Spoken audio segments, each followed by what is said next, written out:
мислење, вклучително ваше право да мислите така како што мислите или така како што некогаш ви велат да мислите.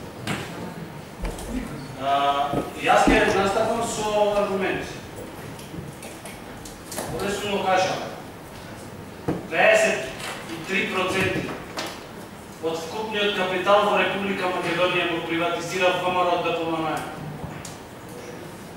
47 според статистика, проверете статистиката официјално.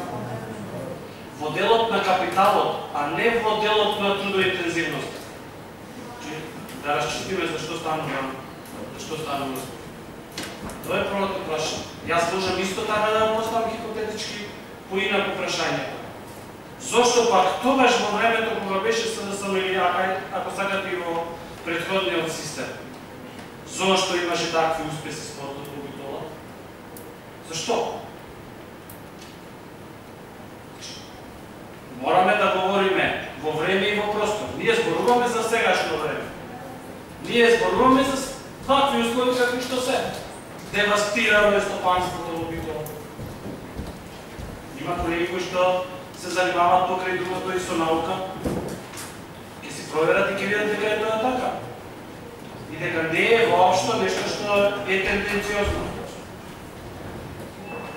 Значи, ние сакаме да видиме, ајде ке говорам во прво лице еднина. Јас сакам да бидам максимално коректен со тоа што ќе го кажем да види тоа така.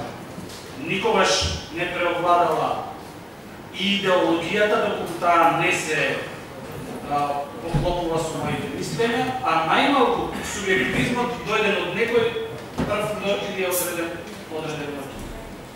Битола во овој момент, од сите аспекти да ја гледаме во надолна линија порешка, и вие тоа го знаете. И јас не барам јавно да го признаете. Меѓутоа, така велат дека пред аргументите и боговите молчеле некогаш, ама сега очигледно дека и те го промени не става. Така да видиме крајно јасно. Мојот концепт на дискусијата беше дека погрешно дискутираме со погрешни параметри за погрешна намена во погрешни времена. Тоа беше мојата поента. Ако тоа излезе така како што треба да излезе, сосема јас кажа, прво ја почнам дискусијата со тоа дека нигде во плурализмот нема политика да и држава што финансира спорт и масово. Финансира индивидуално. Тоа е сосема легитимно. Меѓутоа, ние да бараме решение со 23, со 50.000 евра, не градиме европски спорт. Не можеме тоа да направиме. Повеќе не можеме да дадеме, се согласуваме со програмата. Толку е капацитетот на бюџетот. Тоа што останува?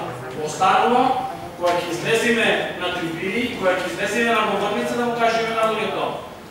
Извинете, почитувани граѓани, тоа е потенцијал. Ќе работиме на зголемување на потенцијал. Во сите аспекти, вклучително и од аспектот на спорт. Тоа е реалноста која што треба да е. Сакески.